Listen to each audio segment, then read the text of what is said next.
multiplication of the two-dimensional array habako two-dimensional array ani multiplication tauba matrix ani multiplication tauba mane ko khoina matrix multiplication tauba khoi hape chawba ma magi video ama tawgre ko ada hajik magi matrix multiplication tauda condition khara lai condition adu satisfy oragadi matrix sing do purna ba yai ko aduna matrix ani purna ga haidi 2D array ani purna ga ta ga di condition da yenga si ko ahambada koi matrix ani lai ani first matrix gi magi number of columns ga koi second matrix tu gi number of rows ga manaraba adu tagadi matrix ani da purna ba yane ba adu na tagadi purna ba yaro ba ko aduna koina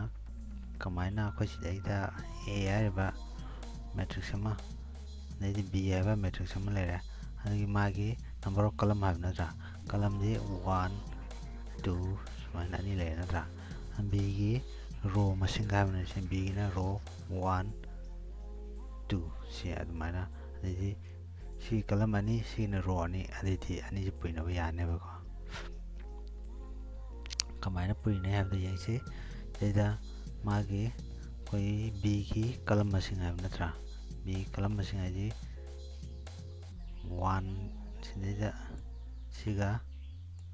si column na si column ama ya jadi si column 1 2 column ani lera sani namo row masing have na row masing hai ta ga di paring di semana ni si semana si column ani ina row ani purina ga ta ga di ani condition je mana ne yare kamaina a cross b kamai purina yang si de a si 1 jiga si gi 5 jiga ana purina ni 1 of 5 ka chale ko 1 of 5 ka purina ba chale ra ada plus ke do ba mai di column masing amna 1 siga 1 of 5 ka purina ra tangda si 2 jiga horan songi 8 jiga 2 ga 8 ka purina da 2 ga 8 ka purina ra ngasai 1 of 5 ka purina ra ni 2 ga 8 ka purina ra hadi sana si row jina si column jina si row jiga smaina yung purina ko gyan dai ko haya aduga ani si 1 of 5 ka purina ni aduga 2 ga 8 ka purina ni aduga tinsinara ne ba ko 1 of 5 ka di 5 2 ga 8 ka di 16 na 16 ga 5 ka di 21 da horen si third matrix ta sana ira ne ba adamai tawdana haji sigi row jina muk sigi second column jina smaina muk puriba first row jina magi second column da ani sigi di first column na dra se 1 first column second 1 into 6 plus 2 jina muk si 9 jida 2 jina 9 jida si jina sana yungna si namuk sida yungna si namuk sana yungna akade ore adon si 3 4 jina muk sana yungna 3 4 jina muk sana yungna si namuk sana yungna to lakade ba aje 1 6 plus 2 9 adai to na sigi kya na 6 plus 18 di 24 di sigi kana da third akhoi a cross b gi product hai tare ka product matrix samai lakane ba ko adai to na ji si column ani bu koi puri gare si namu roi ba column jang puri rani 1 into 7 plus 2 into 10 sigi answer jina kai thamde ba sigi hong suba kano si daida column je thamde ba ko hong suba column de ya tare 7 ga 20 ga di 27 se thamani sigi ꯑꯩꯈꯣꯏ ꯁꯤ ꯄꯔꯦꯡ first ꯔꯣꯁꯤꯅ ꯃꯥꯒꯤ ꯀꯂꯝ ꯂꯣꯏꯅꯃꯛꯇ ꯄꯨꯔꯤꯅꯕ ꯂꯣꯏꯔꯦ ꯑꯗꯨ ꯃꯊꯪꯗ ꯁꯤ first ꯔꯣꯁꯤ ꯂꯣꯏꯔꯕꯅꯤꯅ ꯁꯦꯀꯦꯟ ꯔꯣꯁꯤꯅ ꯑꯃꯨꯛ ꯀꯂꯝ ꯂꯣꯏꯅꯃꯛꯇ ꯑꯃꯨꯛ ꯄꯨꯔꯤꯅꯔꯛꯀꯗꯣꯏꯅꯦꯕ ꯁꯤꯗ ꯂꯥꯛꯑꯅꯤ ꯑꯗꯨ ꯑꯣꯏꯇꯥꯔꯒꯗꯤ 3 into 5 plus 3 into 5 plus 4 into 8 4 into 8 ꯁꯤꯗꯤ ꯁꯤꯒꯤ ꯑꯟꯁꯔꯒ 15 plus 32 ꯗꯤ 47 47 ꯃꯊꯪꯗ ꯑꯃꯨꯛ ꯁꯤꯁꯤꯅ ꯁꯦꯀꯦꯟ ꯀꯂꯝ 3 into 6 plus 4 into 9 ꯍꯥꯏꯗꯤ 18 plus ꯀꯌꯥ 36 54 ꯑꯗꯨꯃꯥꯏꯅ ꯇꯥꯗꯣꯏꯕ ꯑꯗꯨꯃꯥꯏꯅ ꯇꯧꯅ ꯁꯤꯒꯤꯁꯨ ꯁꯤꯃꯨꯛ ꯈꯤꯇꯪ ꯉꯥꯏꯍꯧꯔꯦ 3 into 7 3 into 7 ꯁꯤ ꯂꯩꯔꯦ plus 4 into 10 ꯑꯗꯨꯗꯤ ꯀꯌꯥ ꯇꯥꯔꯦ 21 plus 40 61 61 ꯁꯨꯃꯥꯏꯅ ꯄꯨꯊꯣꯔꯛꯀꯗꯣꯏꯅꯦꯕ ꯑꯩꯈꯣꯏꯒꯤ ꯃꯦꯇ꯭ꯔꯤꯛꯁ ꯑꯅꯤ ꯄꯨꯔꯤꯅꯕꯒꯤ ꯄꯣꯠꯁꯦ ꯑꯗꯣ ꯍꯣꯔꯦꯟ ꯁꯤꯒꯤ ꯄꯣꯠꯁꯦ ꯅꯝꯊꯣꯔꯛꯀꯗꯣꯏꯕ ꯒ꯭ꯌꯥꯟ ꯇꯥꯏꯀꯣ ꯑꯩꯅ ꯍꯥꯏꯁꯦ ꯃꯦꯇ꯭ꯔꯤꯛꯁꯀꯤ ꯃꯥꯒꯤ ꯄꯨꯔꯤꯅꯕꯒꯤ ꯄꯣꯠꯇꯣ ꯁꯤꯁꯤꯅꯤ ꯑꯣꯀꯦ ꯑꯗꯨꯅ ꯑꯩꯈꯣꯏ ꯁꯨꯃꯥꯏꯅ ꯌꯦꯡꯉꯁꯤ ꯑꯩꯈꯣꯏꯅ ꯄꯥꯝꯕ ꯄ꯭ꯔꯣꯒ꯭ꯔꯥꯝ ꯀꯣꯗꯁꯤ ꯀꯃꯥꯏꯅ ꯏꯁꯤꯒꯦ ꯍꯥꯏꯕꯗꯨ ꯁꯨꯃꯥꯏꯅ ꯑꯥꯎꯠꯄꯨꯠꯁꯤ ꯁꯨꯃꯥꯏꯅ ꯊꯣꯛꯅ ꯄꯥꯝꯃꯦ ꯑꯩꯈꯣꯏꯅ ꯑꯍꯥꯟꯕꯗ ꯔꯣꯁꯤ ꯐꯥꯔꯁ ꯃꯥꯒꯤ ꯃꯦꯇ꯭ꯔꯤꯛꯁꯇꯨꯒꯤ ꯔꯣꯒ ꯀꯂꯝꯒꯗꯣ ꯃꯦꯇ꯭ꯔꯤꯛꯁ ꯑꯦꯗꯨꯒꯤ ꯔꯣꯒ ꯀꯂꯝꯒꯗꯣ ꯁꯨꯃꯥꯏꯅ ꯆꯪꯉꯣꯅ ꯑꯩꯈꯣꯏ ꯏꯅꯤꯡꯉꯦ ꯑꯗꯨ ꯑꯣꯏꯇꯥꯔꯒꯗꯤ ꯍꯣꯔꯦꯟ ꯑꯩꯈꯣꯏꯅ ꯑꯥꯎꯠꯄꯨꯠꯇ ꯊꯣꯟꯒꯗꯕ ꯃꯑꯣꯡꯗ ꯍꯥꯟꯅ ꯑꯩꯈꯣꯏꯅ ꯚꯤꯖꯨꯑꯦꯂꯥꯏꯁ ꯇꯧꯊꯣꯛꯑꯒ ꯍꯣꯔꯦꯟ ꯑꯥꯎꯠꯄꯨꯠꯇ ꯊꯣꯟꯕ ꯑꯍꯥꯟꯕꯗ ꯃꯥꯒꯤ ꯍꯥꯟꯅꯗꯤ ꯑꯩꯈꯣꯏꯅ ꯑꯦꯗꯤꯁꯟ ꯁꯕꯇ꯭ꯔꯦꯛꯁꯟ ꯇꯧꯕ ꯃꯇꯝꯗ ꯔꯣꯒ ꯀꯂꯝꯒꯗꯨ ꯆꯞ ꯃꯥꯟꯅꯕꯅꯤꯅ ꯑꯩꯈꯣꯏꯒꯤ ꯃꯥꯒꯤ ꯔꯣꯒ ꯀꯂꯝꯒꯁꯤ ꯑꯃꯇꯪ ꯃꯥꯟꯅꯒꯗꯕꯅꯤ나 ꯑꯃꯇꯪ ꯁꯤꯃ ꯆꯪꯉꯣ ꯅꯪ ꯆꯪꯉꯛꯀꯗꯕ ꯔꯣ ꯃꯁꯤꯡꯗꯣ ꯍꯥꯏꯔꯛꯑꯣ ꯍꯥꯏꯔꯒ ꯑꯃꯇꯪ ꯏꯍꯟꯕꯁꯤꯗꯗꯤ ꯃꯥꯒꯤ ꯃꯥꯟꯅꯗꯣꯏꯁꯦ ꯑꯍꯥꯟꯕ ꯃꯦꯇ꯭ꯔꯤꯛꯁꯇꯨꯒꯤ ꯀꯂꯝꯗꯨꯒ ꯑꯀꯣꯟꯕ ꯃꯦꯇ꯭ꯔꯤꯛꯁꯇꯨꯒꯤ ꯔꯣ ꯃꯁꯤꯡꯗꯨꯒ ꯃꯥꯟꯅꯗꯣꯏꯅꯤꯅ ꯃꯦꯇ꯭ꯔꯤꯛꯁ ꯑꯅꯤꯁꯤ ꯇꯣꯉꯥꯟ ꯇꯣꯉꯥꯟ ꯆꯪꯕꯒꯤ ꯗꯔꯀꯥꯔ ꯑꯃ ꯂꯩꯔꯦꯕꯀꯣ ꯑꯗꯨꯗꯨꯅ ꯑꯩꯈꯣꯏꯅ ꯇꯣꯉꯥꯟ ꯇꯣꯉꯥꯟ ꯏꯕꯒꯤ ꯃꯊꯧ ꯈꯔ ꯇꯥꯔꯦ ꯑꯗꯨꯗꯨꯅ ꯐꯥꯔꯁ ꯃꯦꯇ꯭ꯔꯤꯛꯁꯇꯨꯒꯤ ꯑꯦꯂꯤꯃꯦꯟ ꯆꯪꯉꯛꯄ ꯈꯣꯠꯂꯛꯄ ꯑꯗꯨꯒꯤ ꯇꯣꯉꯥꯟꯅ ꯏꯕ ꯑꯃ ꯗꯔꯀꯥꯔ ꯂꯩꯔꯦ ꯑꯗꯨꯒ ꯁꯦꯀꯦꯟ ꯃꯦꯇ꯭ꯔꯤꯛꯁꯀꯤꯁꯨ ꯃꯥꯒꯤꯁꯤ ꯔꯣꯒ ꯀꯂꯝꯒꯁꯦ ꯍꯪꯉꯅꯤ ꯍꯪꯉ ꯃꯇꯨꯡꯗ ꯍꯣꯔꯦꯟ ꯃꯔꯨ ꯑꯣꯏꯗꯤ ꯀꯩꯅꯣ ꯍꯥꯏꯔꯀꯥꯟꯗ ꯃꯥꯒꯤ ꯀꯂꯝ ꯁꯤꯗ ꯆꯪꯉꯛꯏꯕ ꯁꯤ ꯀꯂꯝ ꯃꯁꯤꯡꯁꯤꯒ ꯁꯤꯒꯤ ꯕꯤꯒꯤ ꯔꯣ ꯃꯁꯤꯡꯁꯤꯒ ꯑꯅꯤꯁꯤ ꯃꯥꯟꯅꯔꯒꯗꯤ ꯌꯥꯔꯦꯕꯀꯣ ꯑꯅꯤꯁꯤ ꯌꯥꯝ ꯃꯥꯟꯅ ꯇꯥꯔꯒꯗꯤ ꯑꯩꯈꯣꯏꯒꯤ ꯔꯤꯖꯜꯇꯦꯟꯗ ꯍꯣꯔꯦꯟ ꯁꯨꯃꯥꯏꯅ ꯄꯨꯊꯣꯛꯄ ꯌꯥꯅꯦꯕꯀꯣ ꯃꯥꯒꯤ ꯔꯤꯖꯜꯇꯦꯟ ꯃꯦꯇ꯭ꯔꯤꯛꯁ ꯍꯥꯏꯇꯥꯔꯦ ꯑꯩꯈꯣꯏꯅ ꯃꯦꯇ꯭ꯔꯤꯛꯁ ꯑꯅꯤ ꯄꯨꯔꯤꯅꯕꯒꯤ ꯄ꯭ꯔꯗꯛꯇꯣ ꯁꯨꯃꯥꯏꯅ ꯄꯨꯊꯣꯛꯄ ꯌꯥꯅꯦꯕ ꯑꯅꯤꯁꯤ ꯃꯥꯟꯅ ꯇꯥꯔꯒꯗꯤ ꯑꯗꯨꯒ ꯀꯟꯗꯤꯁꯟꯗ ꯌꯦꯡꯁꯤ ꯑꯩꯈꯣꯏꯅ ꯑꯗꯨ ꯑꯣꯏꯇꯥꯔꯒꯗꯤ ꯑꯩꯈꯣꯏ ꯁꯤꯗꯩꯗ ꯄꯥꯔꯠ ꯈꯔ ꯊꯣꯛꯅ ꯈꯥꯏꯗꯣꯛꯁꯦꯕꯀꯣ ꯀꯃꯥꯏꯅ ꯄꯥꯔꯠ ꯈꯥꯏꯗꯣꯛꯁꯤꯒꯦ ꯍꯥꯏꯕ ꯃꯇꯝꯗ ꯄꯥꯔꯠ ꯑꯅꯤ ꯑꯍꯨꯝ ꯊꯣꯛꯅ ꯈꯥꯏꯗꯣꯛꯑꯀꯥꯟꯗ ꯑꯩꯈꯣꯏ ꯄꯥꯔꯠꯁꯤꯡꯗꯣ ꯈꯪꯅꯕ ꯃꯨꯟꯅ ꯌꯦꯡꯍꯧꯁꯤꯀꯣ ꯑꯩꯈꯣই ꯁꯤꯗꯩꯗ ꯑꯍꯥꯟꯕ ꯑꯩꯈꯣꯏꯅ ꯑꯦꯟꯇꯔꯗ ꯔꯣ ꯀꯂꯝ ꯆꯪꯕꯒꯤ ꯃꯦꯇ꯭ꯔꯤꯛꯁ ꯑꯦ ꯅꯠꯇ꯭ꯔꯒ ꯕꯤꯒꯤ ꯑꯗꯨꯒꯤ ꯀꯩꯅꯣꯁꯤꯃ ꯑꯩꯈꯣꯏꯅ ꯄꯥꯔꯠ 1 ꯍꯥꯏꯅ ꯀꯟꯁꯤꯗꯔ ꯇꯧꯕ ꯌꯥꯏ ꯑꯗꯨ ꯃꯊꯪꯗ ꯑꯩꯈꯣꯏꯅ ꯆꯪꯉꯛꯏꯕ ꯃꯦꯇ꯭ꯔꯤꯛꯁ ꯑꯦꯒꯤ ꯅꯠꯇ꯭ꯔꯒ ꯕꯤꯒꯤ ꯑꯦꯂꯤꯃꯦꯟ ꯆꯪꯉꯛꯄꯒꯤ ꯃꯥꯒꯤ ꯑꯗꯨꯝꯅ ꯄꯥꯔꯠ 2 ꯑꯗꯒꯤ ꯃꯥꯒꯤ ꯑꯩꯈꯣꯏꯒꯤ ꯏꯔꯣꯏ ꯂꯣꯏꯕ ꯔꯤꯖꯜꯇꯦꯟ ꯃꯦꯇ꯭ꯔꯤꯛꯁ ꯄꯨꯊꯣꯛꯄꯒꯤ ꯑꯗꯨꯗ ꯑꯃꯅ ꯄꯥꯔꯠ ꯑꯃꯃꯨꯛ ꯂꯧꯕ ꯌꯥꯏ ꯑꯗꯨꯅ ꯑꯩꯈꯣꯏꯅ ꯄꯥꯔꯠ ꯑꯅꯤ ꯑꯍꯨꯝꯁꯦ ꯁꯤꯗ ꯈꯟꯅꯔꯒ ꯌꯦꯡꯁꯤꯀꯣ ꯑꯩꯈꯣꯏ ꯄꯥꯔꯠ 1ꯗ ꯑꯩꯈꯣꯏꯅ ꯍꯥꯏꯈꯤꯕꯒꯤ ꯃꯇꯨꯡꯏꯟꯅ ꯑꯦꯟꯇꯔ ꯗ ꯔꯣ ꯑꯦꯟ ꯀꯂꯝꯁ ꯑꯣꯐ ꯃꯦꯇ꯭ꯔꯤꯛꯁ ꯑꯦ ꯑꯗꯨꯒꯤ ꯑꯗꯨꯃꯥꯏꯅ ꯆꯪꯉꯣ ꯍꯥꯏꯇꯥꯔꯒꯗꯤ ꯃꯥꯒꯤ ꯑꯗꯩꯗ ꯗꯔꯀꯥꯔ ꯂꯩꯕꯁꯤ ꯀꯔꯤ ꯀꯔꯤꯅꯣ ꯁꯤꯒꯤ ꯑꯥꯎꯠꯄꯨꯠꯁꯦ ꯄꯨꯊꯣꯛꯄꯗ ꯗꯔꯀꯥꯔ ꯂꯩꯕꯁꯤ ꯀꯔꯤ ꯀꯔꯤꯅꯣ ꯍꯥꯏ ꯀꯥꯟꯗ ꯑꯩꯈꯣꯏ ꯃꯦꯇ꯭ꯔꯤꯛꯁ ꯑꯃ ꯗꯔꯀꯥꯔ ꯂꯩꯔꯦ ꯃꯦꯇ꯭ꯔꯤꯛꯁ ꯑꯦ ꯍꯥꯏꯔꯒ ꯃꯥꯒꯤ ꯁꯥꯏꯖ ꯔꯣꯒꯤ ꯁꯥꯏꯖ ꯑꯗꯩꯗꯤ ꯀꯂꯝꯒꯤ ꯁꯥꯏꯖ ꯁꯨꯃꯥꯏꯅ ꯃꯦꯛꯁ ꯅꯪꯅ ꯁꯥꯏꯖ ꯑꯃ ꯄꯤꯔꯒꯀꯣ ꯇꯧꯕ ꯌꯥꯏ ꯑꯗꯨ ꯃꯇꯨꯡꯗ ꯍꯣꯔꯦꯟ ꯑꯦꯒꯤ ꯔꯣ ꯍꯥꯏꯕ ꯚꯦꯔꯤꯑꯦꯕꯜ ꯑꯃ ꯍꯣꯔꯦꯟ ꯆꯪꯉꯛꯀꯗꯕ ꯅꯣꯏꯒꯤ ꯁꯥꯏꯖ ꯆꯪꯉꯣ ꯍꯥꯏ ꯍꯣꯔꯦꯟ ꯁꯤꯗꯩꯗ ꯑꯦ ꯔꯣ ꯍꯥꯏꯇꯥꯔꯒꯗꯤ ꯑꯍꯥꯟꯕ ꯆꯪꯉꯛꯏꯕ 3ꯁꯦ ꯁꯤꯅ ꯑꯦ ꯔꯣꯒꯤ ꯚꯦꯂꯨ ꯑꯣꯏꯗꯣꯏꯕꯀꯣ ꯑꯗꯨꯒ ꯑꯦ ꯀꯂꯝ ꯍꯥꯏꯇꯥꯔꯒꯗꯤ ꯁꯤꯗꯩꯗ ꯑꯀꯣꯟꯕ ꯆꯪꯉꯛꯏꯕ 3ꯁꯦ ꯁꯤꯅ column gi sigi value oideba adamai tawdana akhona printf sinaraganda row column gada matrix A gi row column gada changona sumai hairani horen output horen sai tholani tholaiba sida 3 je kaida store tawni hai matamda A row sariba variable gi address ta store tawro aduga kombagi 3 jina A column haiba address to gi address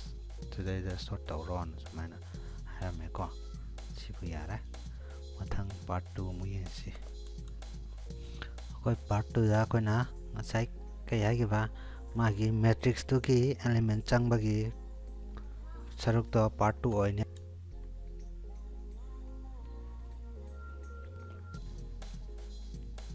magi matrix ta element enter tawbagi part to adana koi part 2 ne consider tawre taw matamda kai kai andai sinaba coding to kamai sinaga da khai matamda sigi enter the element of the matrix A gi haga sina tawga changal kanda ko na for loop ama sina neba for loop ama sina kanda changan jeba ko magi element ni changka doije for loop sina kanda kusi deja A row and matrix ki A row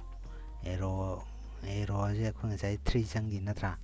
adi I value je 0 initialize torasina and column da thamnaba pot column thamnaba element gi magi column gi iteration gi hai tare ko variable du gi na j na lore aduga row gi na I ne akoi consider torsi aduga anda deja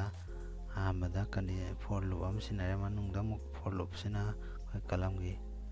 mana changbayana basu column I ko oi taga de ko deja I gi value 0 je initialize torme I je 0 lere A gi row sai matu na ni ko ngasai gi A gi row je ngasai 3 ni na koi changi ba ko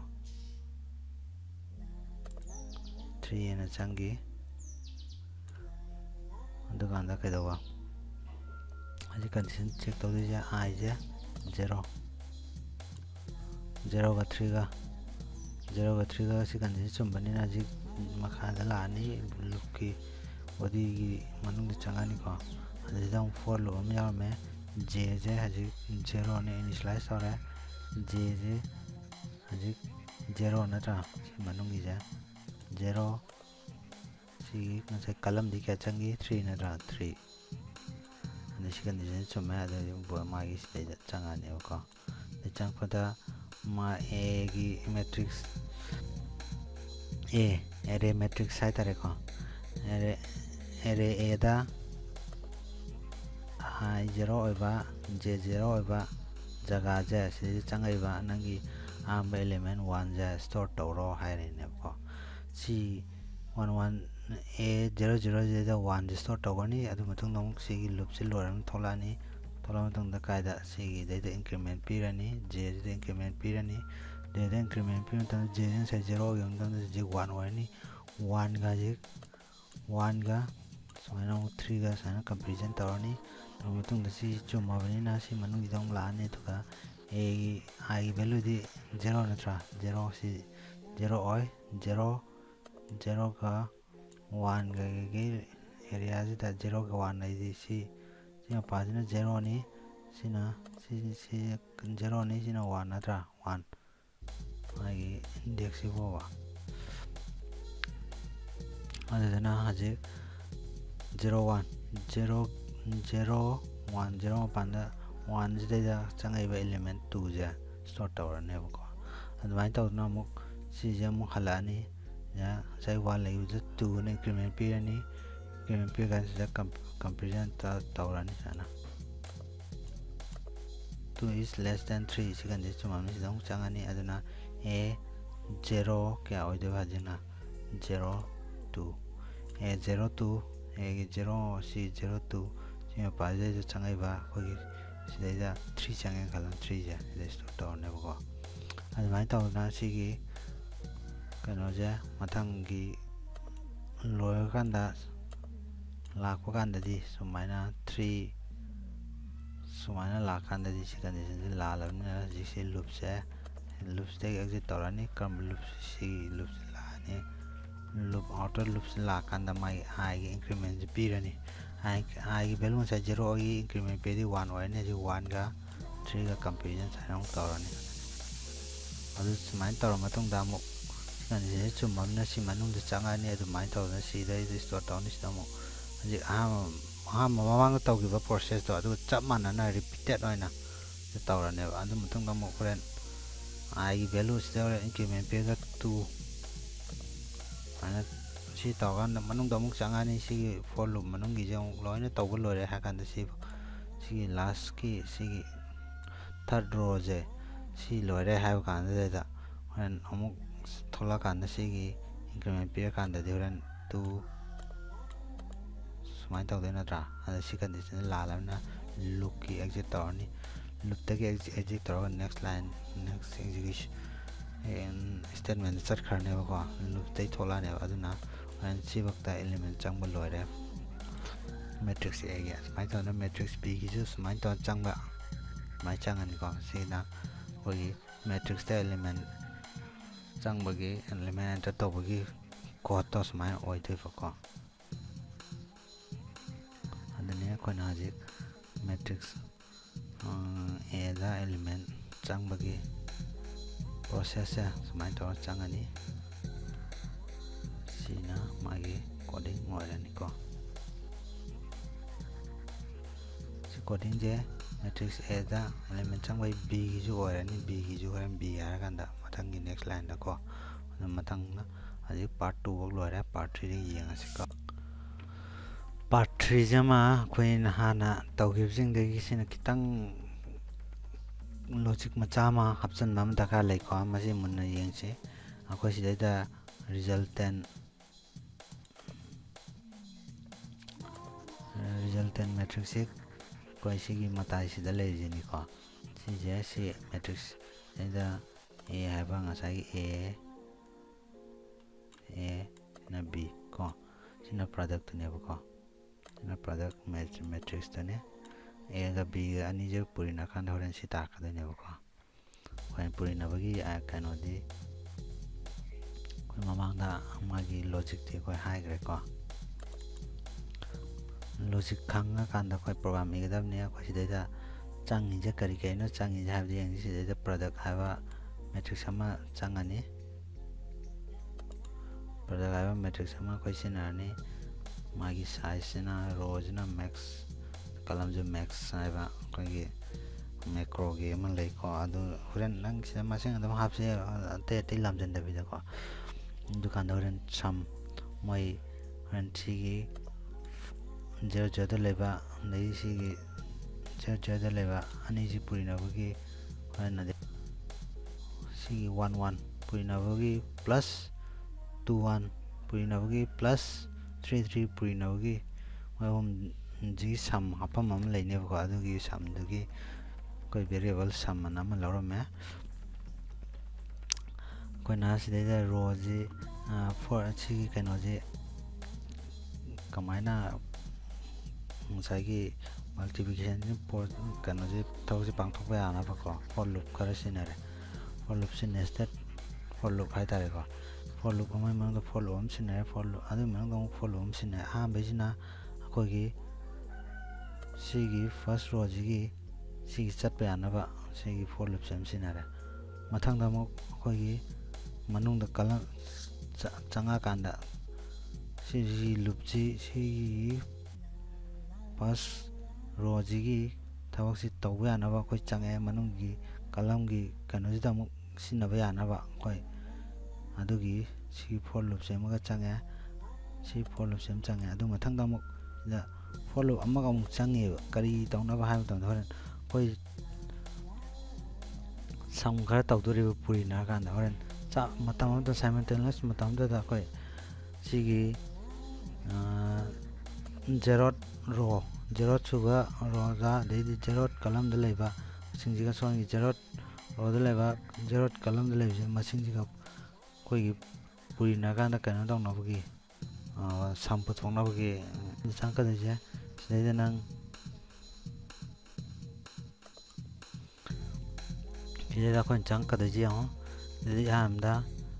koi si sigi row jidana kan torokan horen kalam gi sina j gi ko horen ki ha kana horen siga matam da tabak tawgi ama puri na tension abagi adugi kan adugi variable oina oiba na ko adu maman lawne ko amda I0 oire matangda I amda comparison tawduje 0 a row ding sai kya no 3 natra 3 si condition satisfy oire si manung changani manung changa matungda sidai tamu kai oiba j gi value 0 initialize tawra aduga b column juga sai 3 natra 3 sai example du matung ina ni ko 3 si condition chuma manung changa ni adu k gi value 0 di k b row row di kya le ko b row natraga a column hai bi ai ko si variable je ko b row natraga a column mai di and son gi ko na j ne na ko sta b column j ne na lawgira aduga comparison tawba ma adu natraga na ko sa column hai ta di a column hai ta ga ni and key gi variable je sum compare tawra kan tawda ko and ani mung dam taw ya ra and cham kam khalu no ji si gi lei pos da ji lei pos gyan da na dang yin chi ko ji k value 0 law ra b row de ko kya no se da b row ji ta kya ho ra b gi row si matrix b gi row 1 2 3 si gi 3 ho ra ko 3 ho maram je b matrix ki row masing ne ko adi ta si condition chuma mina si man chang ja I ne k ne ndi j ne si value pisalo adi ai 00 ne a00 adi a00 da kaile 1 into kya b00 da di 1 natra leja adi di 1 into 1 di 1 natra 0 tension ani adu 1 ta ni samde da aji 1 hapchal thamani aduga anba koi gi kano ki sigi purina bachal loira adu banda koi gi loop sigi horen sibok loira matang da loop sigi horen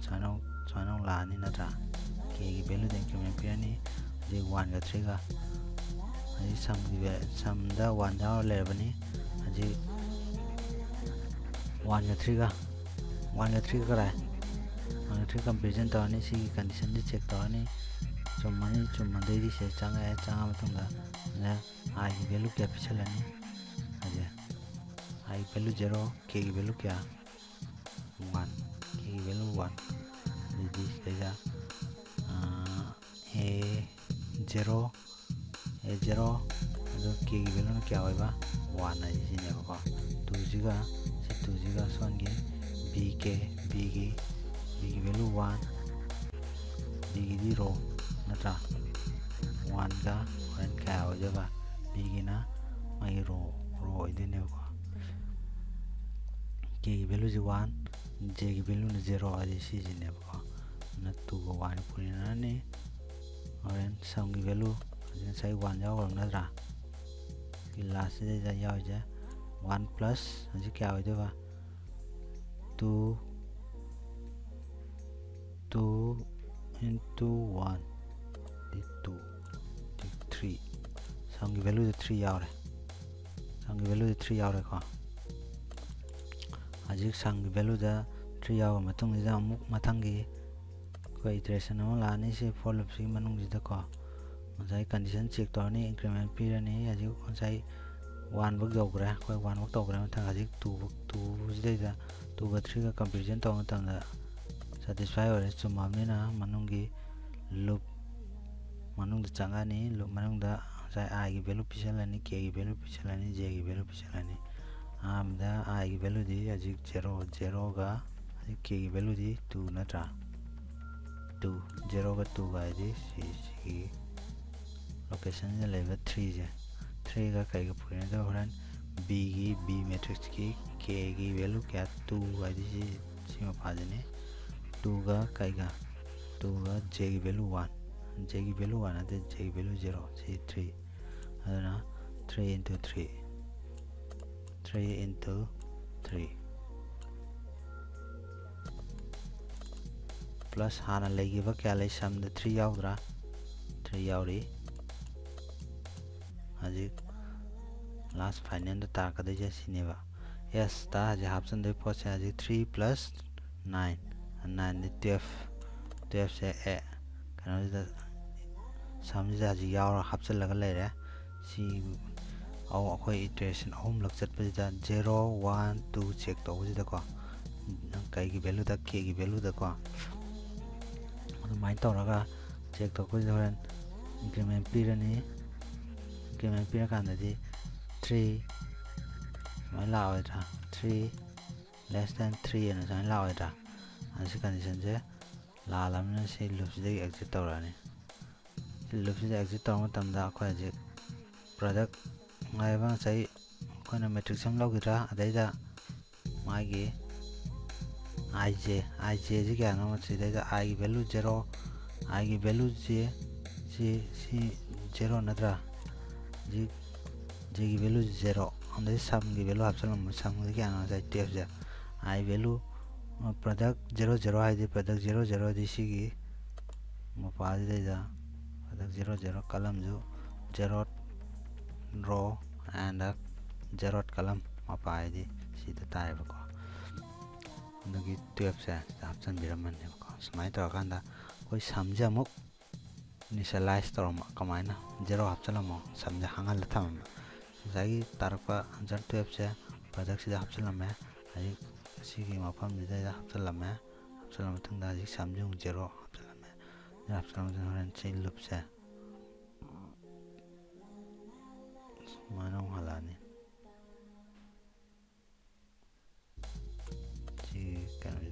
Lawedra loop se second suba ko gi inner outer loop aga inner loop aga si de halane ba kan je value ja ji increment pirani first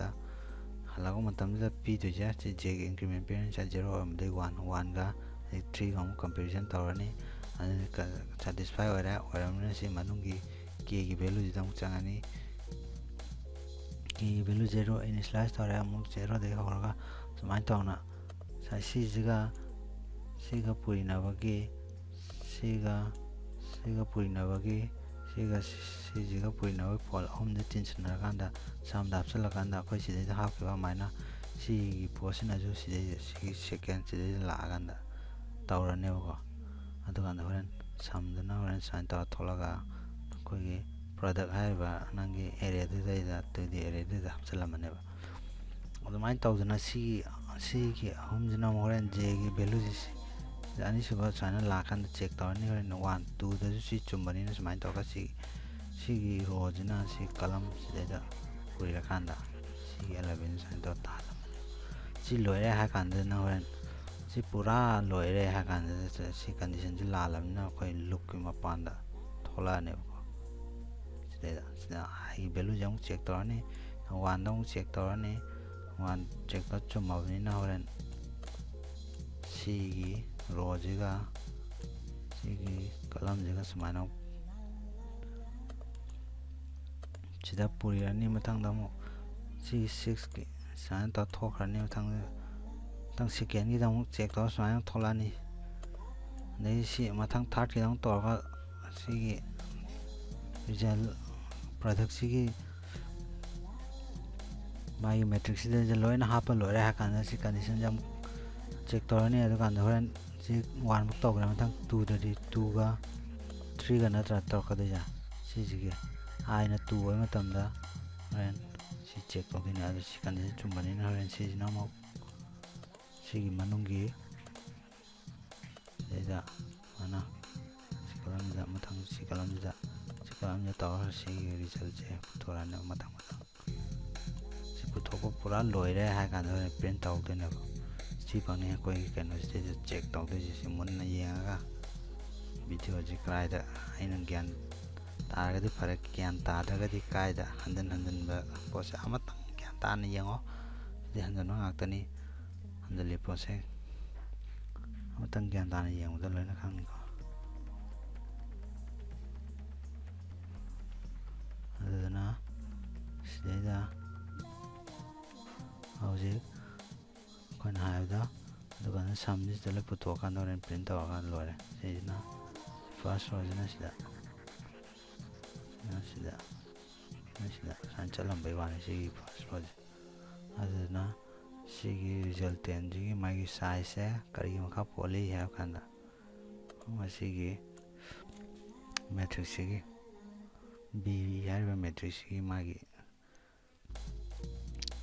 ꯑꯩꯈꯣꯏꯒꯤ ꯀꯂꯝꯁꯤ ꯃꯈꯥ ꯄꯣꯜꯂꯦꯕ ꯀꯂꯝꯁꯤ ꯃꯇꯨꯡ ꯏꯟꯅ ꯃꯥꯏ ꯀꯂꯝꯒ ꯃꯥꯟꯅꯔꯛꯀꯅꯤꯀꯣ ꯑꯗꯨꯅꯤ ꯁꯤ ꯇꯧꯔꯒ ꯈꯪꯉꯛꯀꯅꯤ ꯁꯤꯐꯥꯎ ꯑꯩꯈꯣꯏ ꯀꯩꯅꯣ ꯇꯧꯔꯤꯁꯤ ꯀꯣꯗꯇꯣ ꯑꯩꯈꯣꯏ ꯔꯟ ꯇꯧꯔꯒ ꯌꯦꯡꯁꯤ ꯃꯥꯏ ꯀꯣꯗꯤꯡꯁꯦ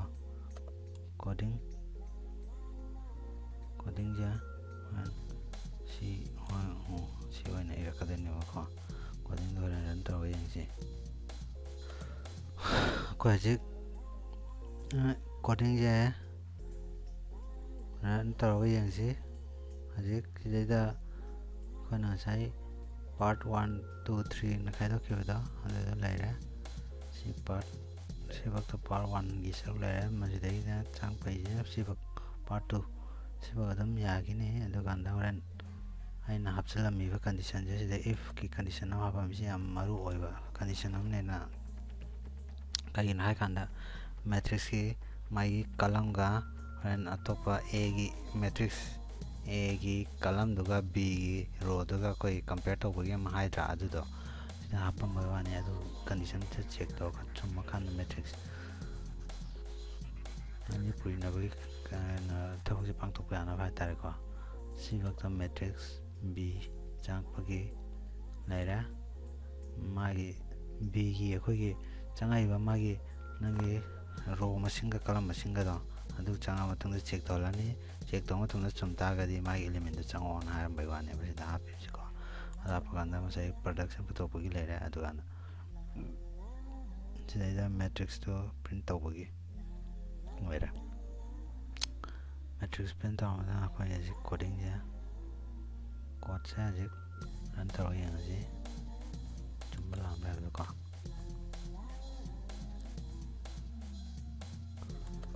ꯍꯧꯖꯤꯛ ꯃꯥꯒꯤ ꯐꯥꯔꯁ ꯃꯦꯇ꯭ꯔꯤꯛꯁꯇꯨꯒꯤ ꯔꯣꯒ ꯀꯂꯝꯒ ꯆꯪꯉꯣꯅ ꯍꯥꯏꯔꯦꯀꯣ ꯑꯩꯈꯣꯏ 3x3 ꯁꯨꯃꯥꯏꯅ ꯆꯪꯍꯜꯂꯁꯤ ꯑꯗꯨꯀꯥꯟꯗ ꯃꯥꯒꯤ ꯆꯪꯍꯜꯂ ꯃꯇꯨꯡꯗ ꯏꯟꯁꯔꯠ ꯇꯧꯔꯣ ꯍꯥꯏꯔꯦ ꯃꯁꯤꯡꯁꯦ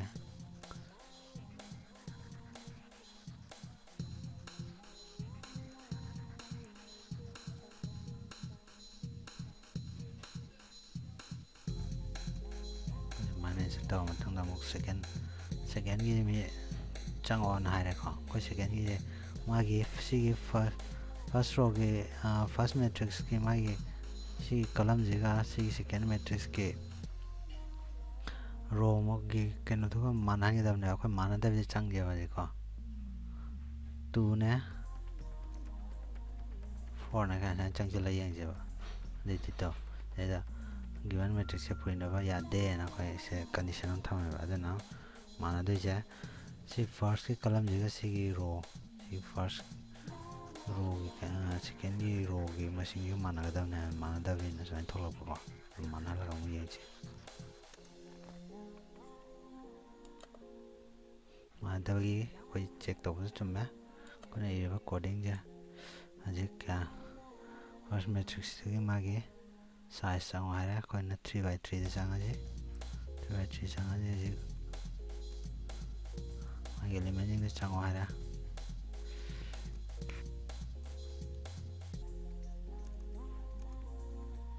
ꯆꯪꯉꯦ ꯍꯧꯖꯤꯛ ꯁꯦꯀꯦꯟꯒꯤ ꯃꯥꯒꯤꯁꯨ ꯀꯩꯅꯣꯁꯤ ꯆꯪꯉꯣ ꯍꯥꯏꯔꯦ ꯑꯣꯔꯗꯔꯗꯣ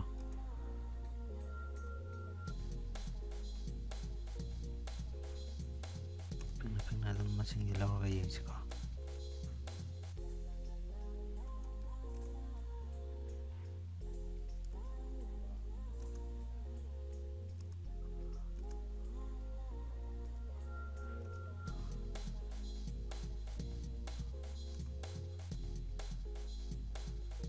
ꯑꯩꯁꯦ ꯄꯨꯅꯕꯗꯤ ꯍꯣꯔꯦꯟ ꯆꯥꯅ ꯊꯣꯛꯂꯛꯑꯅꯦꯕꯀꯣ ꯁꯤꯅꯤ ꯑꯩꯈꯣꯏꯒꯤ ꯃꯦꯇ꯭ꯔꯤꯛ ꯃꯜꯇꯤꯄ꯭ꯂꯤꯀꯦꯁꯟ ꯍꯥꯏꯁꯦ ꯃꯦꯇ꯭ꯔꯤꯛꯁ ꯑꯅꯤ ꯄꯨꯔꯤꯅꯕꯒꯤ ꯃꯜꯇꯤꯄ꯭ꯂꯤꯀꯦꯁꯟ ꯍꯥꯏꯁꯦ ꯁꯤꯅꯤ ꯅꯣꯏꯁꯨ ꯔꯟ ꯇꯧꯔꯒ ꯌꯦꯡꯉꯣ ꯐꯖꯅ ꯑꯩꯈꯣꯏꯒꯤ ꯃꯉꯣꯟꯗ ꯌꯦꯡꯒꯗꯕ ꯖꯒꯥꯁꯤ ꯀꯔꯤ ꯀꯔꯤꯅꯣ ꯍꯥꯏꯕꯗꯣ ꯑꯗꯨꯀꯥꯟꯗ ꯔꯟ ꯇꯧꯔꯒ